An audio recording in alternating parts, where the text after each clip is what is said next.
Tahukah kalian, karomah Rabi'ah al-Adawiyah yang sangat menakjubkan? Rabi'ah al-Adawiyah adalah seorang sufi wanita pertama yang melegenda.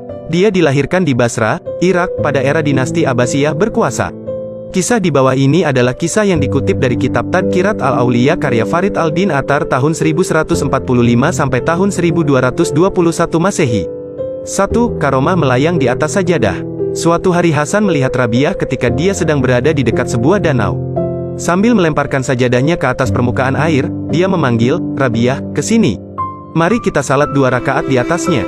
"Hasan," jawab Rabi'ah, "ketika engkau memperlihatkan karamahmu di depan orang-orang, semestinya itu adalah sesuatu yang tidak dapat dilakukan oleh siapapun."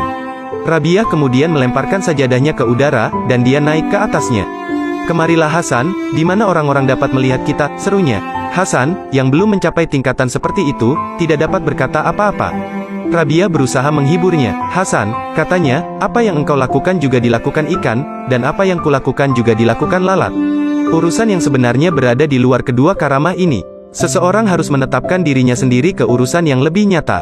2. Jari yang bercahaya. Suatu malam, Hasan dengan 2 atau 3 temannya pergi mengunjungi Rabi'ah.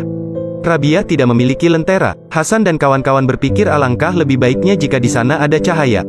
Rabi'ah kemudian meniup jarinya, dan sejak malam itu hingga subuh, jari Rabi'ah bersinar seperti lentera, dan mereka dapat duduk bersama dengan disinai oleh cahaya. Rabi'ah lalu berkata, "Jika ada yang bertanya, bagaimana ini bisa terjadi?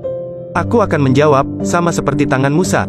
Jika mereka keberatan dan menyanggah, tetapi Musa adalah seorang nabi, aku akan menjawab, siapapun yang mengikuti jejak nabi dapat memiliki setitik kenabian. Seperti yang pernah dikatakan oleh Nabi sendiri, barang siapa yang menolak hal-hal yang tidak berarti dari sesuatu yang haram, maka dia telah mencapai tingkat kenabian."